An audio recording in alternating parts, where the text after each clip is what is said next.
understand tonight part of what it means to be human. It is a common lot that we all share. It is an inevitable, inescapable reality of life that there will come a time when our world will seem to fall apart. Suddenly and swiftly, life has a way of falling apart right in front of us. All of us in this building tonight, we've seen life fall apart right before us. One moment, life can be peaceful, but the next moment, it's falling apart. One moment, life can be tranquil, but the next moment, it's topsy-turvy. One day, you're on top of the world, but the next day, it seems that you're at the bottom. Yes, life has a way of falling apart. One day you have a job, but the next day you're unemployed. One day everything looks to be going well, your stocks are up, and you're looking forward to retirement. Then in a matter of weeks, your 401k plan is worth only a fraction of what it once was. One day you're healthy, but the next day the doctor says that it's cancer. Yes, life has a way of falling apart. Those of you who are married, when you first got married, your marriage was a source of joy, but now your home life is a source of frustration. Those of you who have children, when your children were babies, they caused you so much joy. But now that they're older, they cause you with nothing but despair. Yes, life has a way of falling apart. One day you can have a loved one, but then the next day that loved one can be snatched away by some tragic death. Yes, life has a way of falling apart. But I want you to know who are here tonight, that's a part of the territory of being alive. Because if we live long enough, there will come moments in life when our life will unravel and our world will fall apart. The question that I must raise, and I'll be in my seat in a minute, the question that I must raise tonight is, what is it that you and I should do to keep us from falling apart when life begins to unravel? Well, Job, the man of our lesson tonight, Job teaches us tonight another valuable lesson of how we ought to respond to those times of emotionalism. Where Job teaches us tonight how we ought to respond when we're wounded on the battlefield of life. If you've been in church any time, you understand that the book of Job is the all-time favorite, or one of the all-time favorite books of the Bible in the Christian faith, because it is a book that we oftentimes turn to whenever we're facing difficulty and trouble. Job, my dear friends, it's a book that helps us to deal with our fears in the midst of when our circumstances of life almost seem unbearable. Job, my dear friends, shares with us how we ought to keep our lives together when life begins to unravel.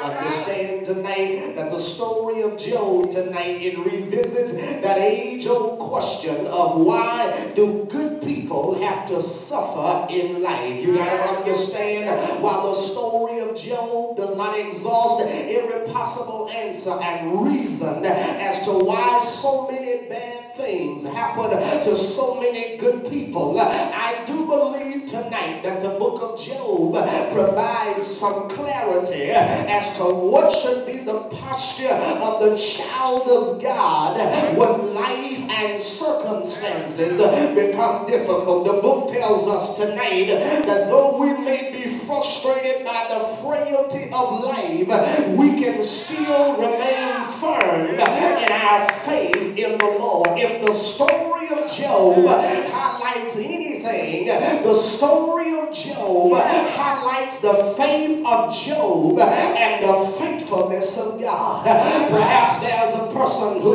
is not better qualified to tell us that life can become unpredictable and life is uncertain than this man Job. Job, you remember the story. We ought to make it a quick vacation Bible school. Job, you remember of the story, the Bible says that Job was an outstanding man in the community. Job was a rich man. Job was a man of faith. Job, the Bible says, was a family man. Job, the Bible says he was a praying man.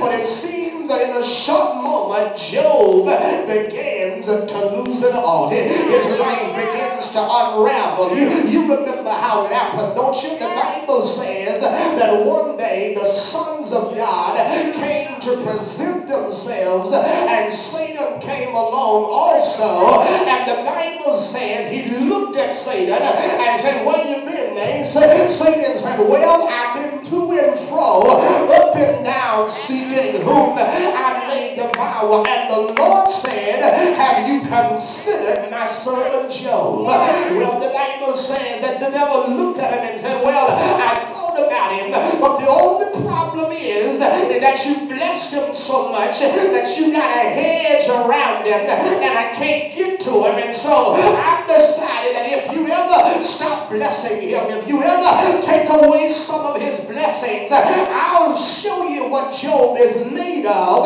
because I'll cause him to curse you to your face." God said, "All right, man, you got a deal. I'll tell you what, you can touch anything in Job's life, but don't touch his soul, because his soul belongs to me." You remember the Bible says that one thing after another, Job begins to lose it all. Job lost his cattle. Job lost his oxen. Job lost his sheep. Job lost his wife and all 10 of his children at the same time. Here is a man who is wounded on the battlefield of life. Clinical psychologists would say that Job was a candidate for manic depression. They would say Job had some kind of bipolar condition, because the human mind was not designed for a person to take all of that at one time.